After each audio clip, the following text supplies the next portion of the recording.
What's going on there, Pete here?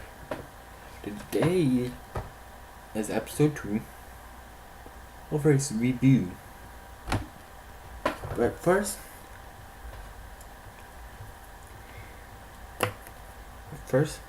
let's change out the shirt and let's put on my racing shirt. Well, it's a race review, so why not wear one of my 3 racing shirts? Because why not? For the second week in a row, Denny Hamlin leads the field to the green flag. And the green flag was waiting about 1:47. Unlike last week, Watkins Glen,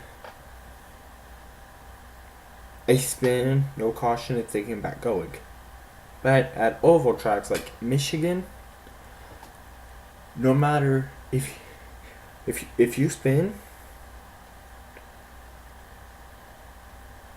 because at Watkins Glen or Sonoma, you are braking when you spin. But at Michigan, Bristol, Daytona, basically anywhere but Charlotte, Roval, when they do this Roval race at Charlotte, Sonoma, and Watkins Glen, if you spin and you get back going, they're still going to throw the caution. Because unlike the 3 tracks I just named, instead of taking about a minute to get getting around the course in race, it's about, based on the track, like the half miles, it takes them about 15-20 seconds. The 1.5 miles to the 2 miles, it takes them about 29 to 40 seconds to get around. Half miles are more closer to the 29, and the 2 miles are more closer to the 40. So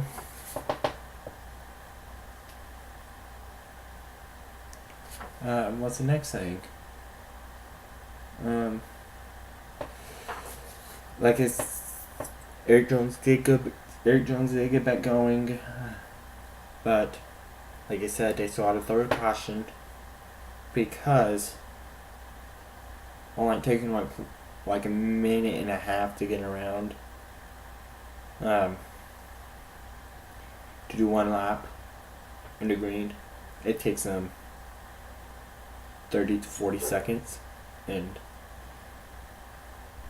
real courses, to me, I believe they are a little bit more spread out. When, like at these ovals, they are basically running single file. On restarts, they're running double wide. Then about 10-20 laps later, they all decide what to run single file line. So when they get to the scoring loop, it'll be easier to see where everybody is. If you DNF, you get the last available position. So let's say you're a first car of the race, you finish dead last.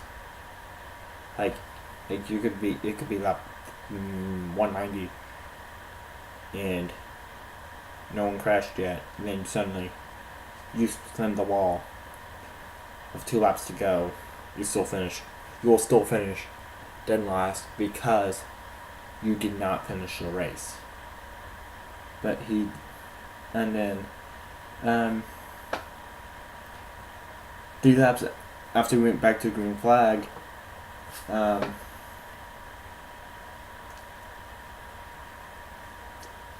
laps after we went back to the green flag, the 78 and 24 had a little incident with each other. And it wasn't intentional. Something, a flat happened on the 24, and it hit the and hit William Byron tire went down, and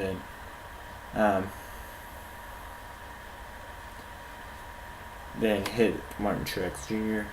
And Martin knew it was just a complete accident. I thought it was just a complete accident because you can't really do anything about a tire going down.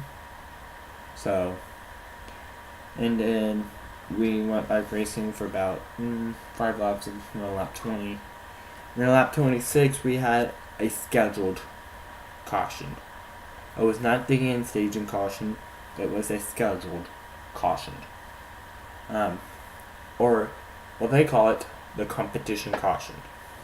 So I'm gonna explain what the competition caution is. I was actually gonna explain it this weekend at Bristol because it rains every time in Bristol, and I was thinking that the race most likely will have a competition caution. I was gonna explain it this week in race preview,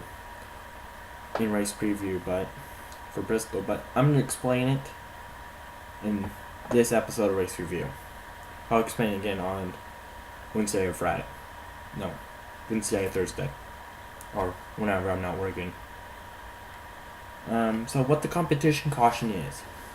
It is, so, let's say, I'm going to use the track I said we're at this weekend, which is Bristol. Let's say the night before a race, it rains a lot. I mean, a lot. And they will schedule something called a competition caution for the weather. So,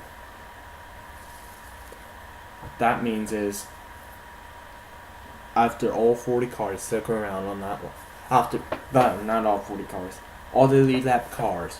So, the leader has not passed you yet. Means you're still on the lead lap. If you're in 40th and the leader hasn't passed you, you're still on the lead lap. But, so, say you're first and the guy in second passed you, you're in the lead. But, if you pass the car in 40th, if you pass any car that is not a position higher than you, then you're lapping a car.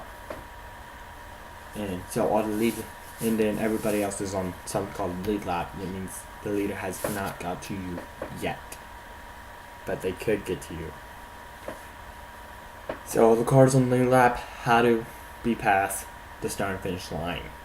Then they will throw out a caution and see how where it's going on this. Pit members can, if there's cautions though before the competition caution, like I said with the incident between 28-24 and the incident with the 20, you can only change tires and make a adjustment. Why can't you add fuel? Because I think the rule is that you can't add fuel in the car until the competition caution, because you cannot, because they think you're taking advantage of it and trying to make sure you have enough fuel past the competition caution. They want you to put fuel in at the competition caution, so that's why you cannot add fuel in the car. During this caution, Chase Elliott gets a tire violation, and I was so confused. I was like, what's wrong with the tire? I didn't see anything wrong with Chase Elliott's tire. Maybe I was blind, and when the race comes on YouTube, with the same announcers on NBC, I'm probably gonna take a look back at from lap 26 competition caution to the time Chase Elliott was penalized, so I can see what happened because I don't remember what happened. And not a huge surprise, Kevin Harvick wins stage 1. Everybody said he to pit. We went to yellow on lap 61 because of the stage break. There were some little issues here. I kind of considered a slow pit stop an issue because something happened during that makes it slow, and it turned out that the back tire changer of Kevin Harvick's crew, like gun slipped out of his hand for a split second, but he grabbed it before it hit the ground. And in 47,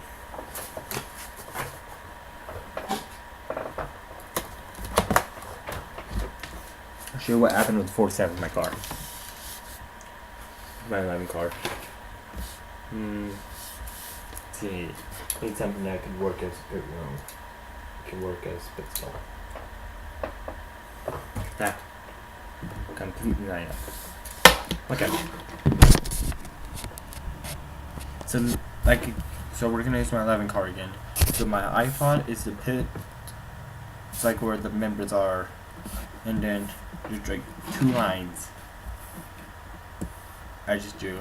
This is what I don't know how this happened, but this happened. Like it went from like that. Didn't know why, but it did. It did happen. 47 literally spun around. So that was the issue. Ryan Newman spun on lap 71. Like I said, since it wasn't over track, they have to throw out the caution. No question about it. Another issue for the 20. He spins again. Don't know what happened. Probably the same issue as the first time. And then we on lap 84. And then everybody probably chose to pit. Except for the 78 Martin Truex. And I seriously thought this was going to be Truex's stage, but he decided to go to safe mode, where he can make it from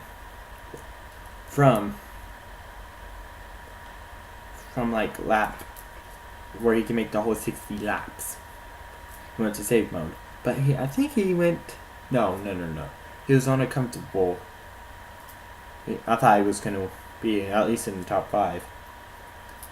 78 gets penalized for pitting. You're like, how is that a penalty? There's a rule. You cannot pit with 2 laps to go in a stage. It's a rule. It's against the rule. If you do, you get black flagged, and I think you start at the tail end of the longest line under the very next caution, which is the stage ending caution. And you may want to know who won stage 2? Kevin Harvick. Yeah, I was not surprised either. I was like, yep, it's Kevin Harvick's day. Went back green about lap 1. Everybody chose to pit. Everybody who did not pit on lap 83 caution, they chose to pit. Of course, they went down pit road, grabbed I think everybody pitted. They chose to get tires and fuel, and made some adjustments for the final stage. Of course, they had to pit again because I think the farthest they could make it was was lap 40. I think it was they could make it to 3 laps to go. That was the farthest they could. And I think this stage I think this stage just stayed green for the rest of the way. I just about said that, but then I forgot a little issue with another driver. That's Ty Dillon. He hit something. I don't know what he looked like a part of the battery to me. That's what they were saying in the NBCSN booth. That they hit a battery. I don't know what it didn't, and they said it didn't look like a battery, and so they didn't know what Ty Dillon hit. Caution came out, and during this caution, they just kept slowing down, like we were going to a red flag condition. It was like, what is familiar about lap 133 probably from my last race review, probably from race preview What is familiar about lap 133 at Michigan, you may wonder? It was the exact lap at the last Michigan race where it ended, was lap 133. They were trying to make it to 200, but they were just trying to get down to stage 2. It's all was the only criteria. Just be down to stage 2. It's over. And they were at lap 133. They just needed to get to lap 120. And this week, I think this week was this week was 60, 60, 80. 60 laps, 120 laps. Well, 61 to 120. And then 121 to 200 or more. We did not have an overtime finish, and 2 laps to go. Someone said it was Austin Dillon and Kevin Harvick 1 and 2. And someone said they got a flat. I don't know why, but I was thinking it was a 4, and then I saw the 3 falling back. It's like it's the 3. It was Austin Dillon, and certainly it was Austin Dillon. Kevin Harvick just cruised onto victory lane. Kevin Harvick took home the checkered flag yesterday. Was yesterday's Sunoco filling victories all season long. So literally, Kevin Harvick won the race.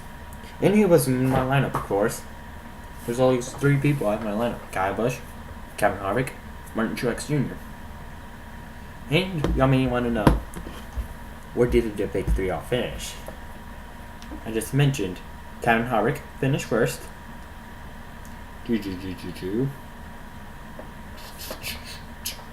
And then, oh, by the way, one thing I liked about these 2 Michigan races, now we're completely down with Michigan. It was swept by Stewart-Haas Racing. Kurt Busch won the range one, like I mentioned earlier. In the last race review, I mentioned Kevin Harvick won. And now, Clint Bowyer won the last one, and Kevin Harvick won this one. And they're both a part of Stewart-Haas Racing. So, like I mentioned, the big 3. Kevin Harvick first. Kyle Busch third. And Martin Truex Jr. 14th. So, and I'm hoping, I don't know why I'm hoping this, but I wonder if Hamlin can get the pole again this week, and see if the pole he gets this week is the one that's going to get him the race win on Saturday night. Yeah, because this week's going to be called Nighttime at Bristol. Well, I call it Nighttime at Bristol because basically all 3 races this week are all at night. Well, scheduled to be at night, but some things can change because there's some weather's playing to effect this weekend. So, you guys know what buttons to hit. But if you're new to my channel, like, subscribe, comment, favorite, be nice, go, be awesome. I am Eric Pate. I seriously don't do it with the hates. See you later.